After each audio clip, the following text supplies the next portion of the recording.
সেই মোদাসের কে ছিল আগামী দিনে মোদাসের কাটাই তেলের বিজনেস করতো, ব্যবসা করতো, মানে কেরোসিন তেল বিক্রি করতো কাঁটালিয়া মাদ্রাসার গেটের মুখে। মানে তার দৈনিক 100 টাকাও ইনকাম ছিল না। সে আজকের টানা 15 বছর প্রধানের রাজত্ব চালালো।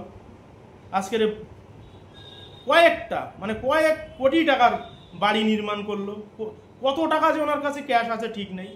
তাহলে সেই মানুষটাকে আজকের মানে তৃণমূল দলকে ধ্বংস করার জন্য তাকে ব্যবহার করা হচ্ছে। বারবার স্টেজে তুলে জোকারের মতো তিনি বিভিন্ন ভাষায় আক্রমণ করছে, কখনো কোদ দিছি, মেদ দিছি, খাচ্ছি, কমনে, তঙ্গা, আঙ্গা। তাহলে আজকের দলের অনেক ক্ষতি হচ্ছে তার জন্য। তাহলে এগুলো মানুষকে ভাবতে হবে। আজকের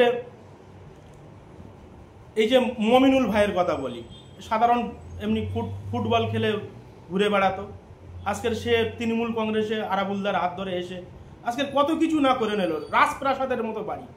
এরা কোনো দিনও কোনো গরিব মানুষের পাশে দাঁড়ায় না, কোনো দিনও কোনো মানুষের জন্য উপকারে লাগে না।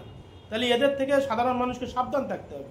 এরা ফেসবুক ইউটিউবে যদি ভাষণ দেয়, বা এরা যে শওকত মোল্লার সঙ্গে যে কজন কম বেশি ঘুরে বেড়াচ্ছে, সবই দুর্নীতিগ্রস্ত। এদেরকে ভাঙড় থেকে আগামী দিনে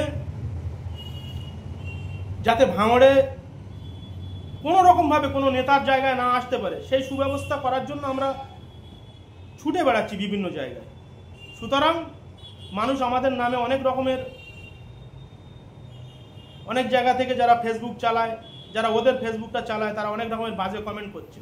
তো ভাঙড়ের আপামর সাধারণ মানুষের কাছে আমি অনুরোধ করব, আপনারা যারা যেখানে আমার নিউজ দেখবেন, যেখানে কোনো খারাপ বা বাজে কমেন্ট তারা যদি করে, আপনারা তার যথাযথ উত্তরটা দেবেন।